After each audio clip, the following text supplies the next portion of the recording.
हर खबर पर होगी आपकी पकड़। डाउनलोड कीजिए एबीपी लाइव ऐप।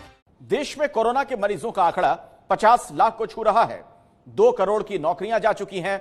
सरकार ने 20 लाख करोड़ रुपए का पैकेज दिया है। एमएसएमई यानी सूक्ष्म लघु और मध्यम श्रेणी के 6 करोड़ उद्योगों में से आधों पर ताला है और जो खुले हैं वो भी 50% क्षमता पर काम कर रहे हैं। माल बन नहीं रहे क्योंकि बाजार में मांग नहीं। अब इस सेक्टर को नया पैकेज दिया जाए या आम आदमी की जेब में पैसा डाला जाए, सरकार धर्म संकट में है। इसी धर्म संकट फैक्टर पर चर्चा कर रहे हैं हमारे सहयोगी विजय विद्रोही अपने खास कार्यक्रम विजय फैक्टर में।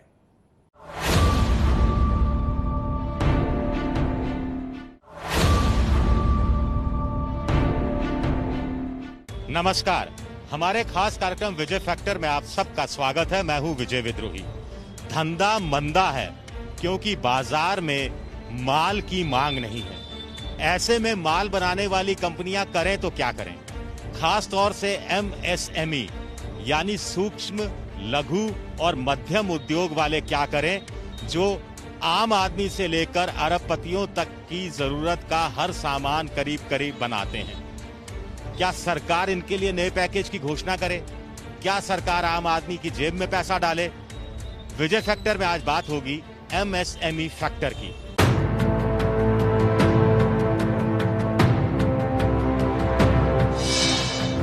कार्यक्रम की शुरुआत करते हैं हम जयपुर से। जयपुर में हम हैं 22 गोदाम इंडस्ट्रियल एरिया में। यहाँ हमारे साथ हैं सुनील राठौड़। सुनील राठौड़ के एक छोटे से कारखाने में हम यहाँ हैं। ये कोरोना से पहले साइन बोर्ड बनाने का, प्रिंटिंग का काम करते थे, लेकिन वो धंधा एक तरह से चौपट हो गया। तो कोरोना से जुड़ी हुई चीज़ें जो कोरोना काल में बिक सकती थी, वो इन्होंने थोड़ा इनोवेशन किए, वो बनाने शुरू किए। तो सुनील जी, ये क्या है? सर, ये यूवीसी चैम्बर्स है।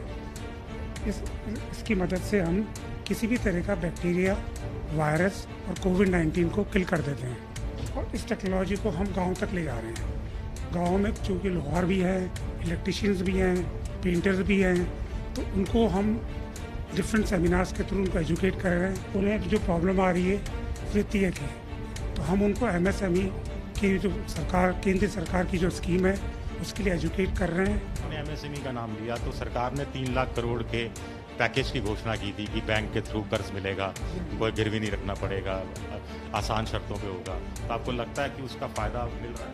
मैं बैंक के पास अप्रोच किया, ऑनलाइन अप्लाई किया, अभी तक हमारे पास जवाब नहीं आया है। बैंक ये कह रहा है कि आपको अप्रोच करेंगे एमएसएमई, आपका इंटरव्यू होगा, आपकी कैपेबिलिटी देखी जाएगी, उसके बाद आपका लोन अप्रूव होएगा। सुनील राठौड़ जैसा हाल देश के 6 करोड़ 30 लाख उद्योगपतियों का है। इनमें से 50% उद्योग तो अभी खुले भी नहीं हैं, और जो खुले भी हैं वो 50% की क्षमता पर ही काम कर रहे हैं।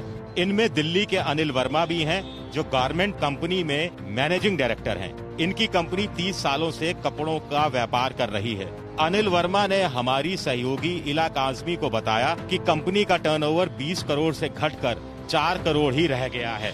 इनकी कंपनी का ज्यादातर माल उत्तर प्रदेश जाता था, लेकिन दिल्ली यूपी सीमा बंद होने से माल नहीं जा पाया कई महीनों तक। दूसरे देशों को निर्यात भी कई महीनों से बंद पड़ा है। लिहाजा घरेलू और विदेशी दोनों मोर्चों पर उन्हें लड़ना पड़ रहा है। हमारी जो सेलिंग मार्केट है, हमारे सेलिंग प्रोडक्ट्स की जो मार्केट है, वो है इंटरनेशनल मार्केट, यूरोप और अमेरिका। वहाँ पे सबसे ज़्यादा जो कोविड का इफेक्ट था वो अक्टूबर-नवंबर 19 के बाद से ही नज़र आना शुरू हो गया था, और लोगों ने वहाँ पे शॉप्स वगैरह लॉकडाउन कर दिए थे। और रिज़ल्ट ये हुआ कि भाई वहाँ पे इसकी वजह से वहाँ पे सेल्स बंद हो गई। और हमारे गारमेंट को इंडिया में ट्रैवल भी करना पड़ता है, जैसे यूपी, बडोई वगैरह, कहीं पे अड्डे का काम है, कहीं पे हाथ का काम है, कहीं पे पंजाब से हम काम कराते हैं। तो उन सारी चीज़ों को देखते हुए हमारा बिजनेस काफ़ी ज़्यादा अफेक्ट हो रहा है। अनिल वर्मा की बात का समर्थन अखिल भारतीय निर्माता संगठन भी करता है। इस संगठन का कहना है कि मोटे तौर पर 3 समस्याएं हैं। 1, कच्चे माल की आपूर्ति नहीं होना। 2, तैयार माल बाजार में नहीं पहुंचा पाना। और तीसरा, कुशल मजदूरों की कमी। इसके अलावा सबसे बड़ी बात है कि बाजार में डिमांड बिल्कुल नहीं है, माल की मांग बहुत बहुत कम है। उज्जैन के व्यापारी घनश्याम से बेहतर इस दर्द को कौन समझ सकता है किराना व्यापारी घनश्याम का कहना है कि धंधा 60% ही रह गया है। पहले महीने भर का सामान खरीदने वाले अब जरूरी सामान ही खरीद रहे हैं। 60% बिजनेस है पहले के कंपेयर में, और अभी ग्राहक ऐसा करता है जो जरूरी सामान रहता है 2-4 आइटम ले जाता है। पहले मंथली 1 से 15 की तनख्वाह मिलती थी तो पूरा सामान भर लेता था महीने का। अब ऐसा तो जरूरी सामान आया लिया, आज 10 तारीख को, मगर हमारे यहाँ सुबह से ग्राहकी नहीं के बराबर। एमएसएमई सेक्टर की बुरी हालत को गंभीरता से लेना इसलिए भी जरूरी है क्योंकि ये करीब 11-12 करोड़ लोगों को रोजगार देता है। देश से जितना निर्यात होता है उसका 45% हिस्सा अकेले एमएसएमई सेक्टर के माध्यम से ही होता है। देश की जीडीपी यानी विकास दर में इसकी हिस्सेदारी करीब 29% है। सबसे बड़ी बात है कि ये जो 6 करोड़ 30 लाख कारखाने हैं, इसमें से 55 से 60% गांव या छोटे शहरों या छोटे कस्बों में है। ऐसे में गांव की महिलाओं को रोजगार देने के मामले में ये सेक्टर आगे आता है। गांव से लोग शहर पलायन नहीं करें, इसके लिए भी रोजगार की व्यवस्था स्थानीय स्तर पर यह सेक्टर करता है। सारी की सारी वर्कर, सारी लेबर अपने अपने गांव को चली गई थी, तो यहाँ पे शहरों में बहुत हमें वर्कर्स की प्रॉब्लम हो रही थी। तो हमने जैसे फेस शील्ड का काम किया, क्योंकि बहुत सारे काम उस दौरान चल नहीं रहे थे। तो हमने जैसे फेस शील्ड का काम किया, तो उनकी असेंबलिंग और उनकी कटिंग वगैरह सब गांव की लेडीज हैं, गांव की महिलाएं हैं जितनी भी, उनसे कराई, ताकि एक उनको रोजगार भी मिल सके, हमारा भी काम बन सके। इसी तरह से, क्योंकि अभी तक सारी वर्कर्स आ नहीं पाई हैं अपने शहरों में। एमएसएमई सेक्टर की जरूरत सरकार भी समझती है, इसीलिए सरकार ने 3 लाख करोड़ के कर्ज की खास तौर से व्यवस्था की है। 20 लाख करोड़ के पैकेज की घोषणा प्रधानमंत्री ने की थी।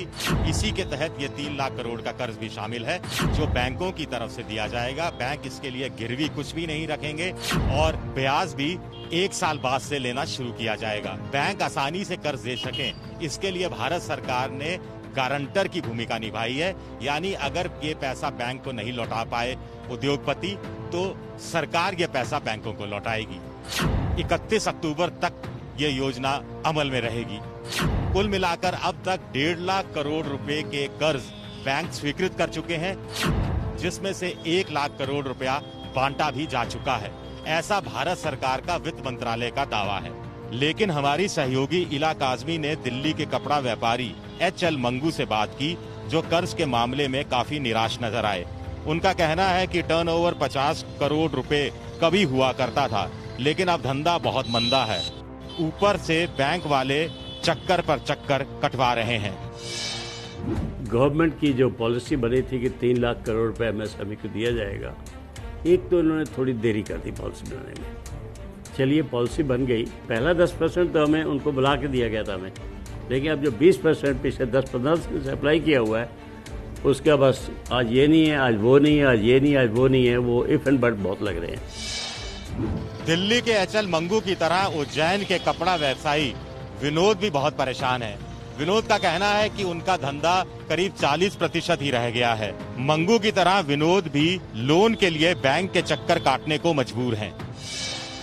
तो मोदी जी ने जो 300 करोड़ की राहत पैकेज दिया था, पर अभी तक हम बैंकों में जा रहे हैं तो सिर्फ चक्कर ही मिल रहे हैं खाने को।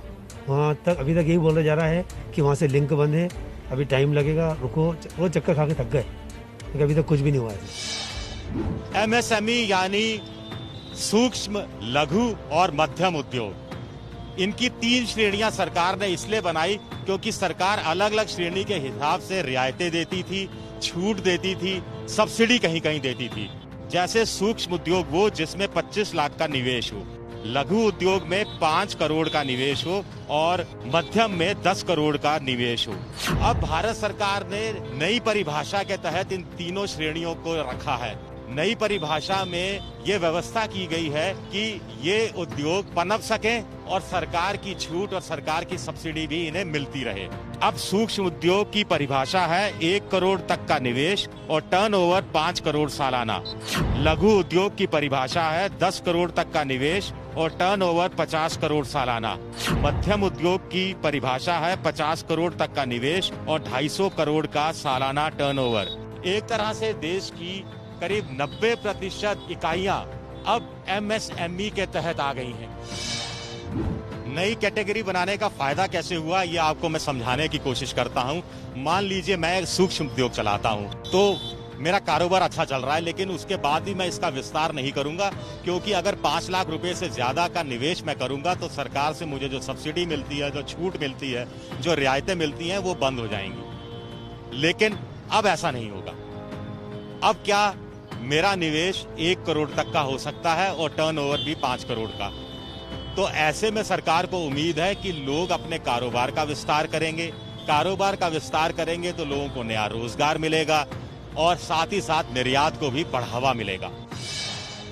नई कैटेगरी 3 बनाई है, उससे आपको लगता है कि आप लोगों को कुछ फायदा हो रहा है? पार्टली फायदा हो रहा है सर। अभी तक लोगों को इस चीज़ के बारे में पूरा पता नहीं लग पा रहा है। जो गाँव में जो शिक्षित बेरोजगार हैं, उनको इस स्कीम के बारे में डेप्थ नहीं पता है। बेसिकली जो हमारे एक्सपोर्ट सेक्टर है, गारमेंट्स एक्सपोर्ट, हैंडीक्राफ्ट, ट्रेडिशनल जो एक्सपोर्ट है, जैसे हैंडीक्राफ्ट्स हो गया, लेदर हो गया और कारपेट्स हो गया, जेम ज्वेलरी हो गया, ये सारे के सारे स्मॉल स्केल सेक्टर से ही होते हैं। उससे लोगों को लोन लेने में सुविधा है और कुछ ऐसे सेक्टर हैं जिसमें लोगों को सस्ते रेट ऑफ इंटरेस्ट पे लोन भी मिल रहा है। सवाल उठता है कि जो सेक्टर 50% क्षमता पर काम कर रहा हो, जिस सेक्टर में करोड़ों की नौकरियां जा चुकी हों, वो इस नई परिभाषा का इस समय क्या फायदा उठा पाएगा? एमएसएमई सेक्टर ने प्रधानमंत्री नरेंद्र मोदी को हाल ही में खत लिखा है। इस खत में 5 मांगों का जिक्र खास तौर से किया गया है। 1, रेल, सड़क और हवाई यातायात की सेवाएं उसी तरह बहाल की जाएं जैसी कि कोरोना काल से पहले थी। 2, मजदूरों की वापसी के लिए विशेष रेलगाड़ियां चलाई जाएं। 3, कर्ज की अदायगी में 31 मार्च 2021 तक छूट दी जाए। 4, केंद्र और राज्य सरकारों के पास अटका पुराना पैसा लौटाया जाए। ये रकम 5 लाख करोड़ के आसपास है। 5, जीएसटी में रियायतें दी जाएं। आप ये देखिए कि 5 लाख करोड़ रुपए बकाया होने के बाद जो पैकेज की घोषणा करी गई है वो मात्र 3 लाख करोड़ रुपए की करी गई है। तो इससे इसका संपूर्ण होना बड़ा मुश्किल है। तो जो एमएसएमई के लोगों को अपना किराया देना है, अपना बाकी सारी व्यवस्थाएं कोरोना काल में चलानी है, माल बिक नहीं रहा है, सारी समस्याएं जो आ रही हैं, उसका फायदा जब ही मिलेगा जब ये पूरा 5 लाख करोड़ रुपया ये सैंक्शन होके और ये सब एमएसएमई यूनिट तक पहुंचे। मॉरिटोरियम है, ब्याज पे ब्याज लग रहा है। आज वैसे भी सरकार बैंकों के लॉस होने पे 1 लाख करोड़ 2 लाख करोड़ उनको देती रहती है। आज पिछले 2 महीने से बैंकों में सुप्रीम कोर्ट में लगातार केस चल रहे हैं। ब्याज पे ब्याज लगना चाहिए, नहीं लगना चाहिए। सरकार को इसमें इंटरवीन करना चाहिए और बहुत ही शॉर्ट पीरियड में इसका निपटारा करना चाहिए ताकि व्यापारियों को ये पता पड़े कि उनके साथ होने क्या वाला है। अगर डिमांड कम भी है, वो ब्याज से बचते हैं, उनको लगता है ब्याज कम लगेगा हमारा, तो वो हिम्मत करेंगे आगे बढ़ने की।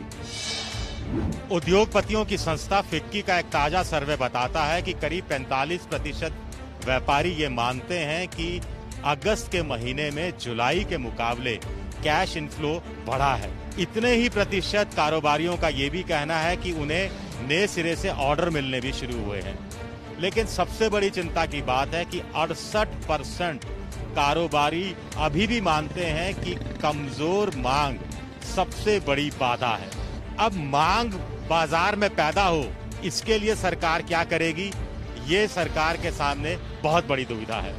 खैर, हम मिलेंगे अगले हफ्ते आज ही के दिन, आज ही के समय, शाम 6 बजे किसी नए विषय के साथ। कैमरामैन गोविंद साहू के साथ विजय विद्रोही, जयपुर, एबीपी न्यूज।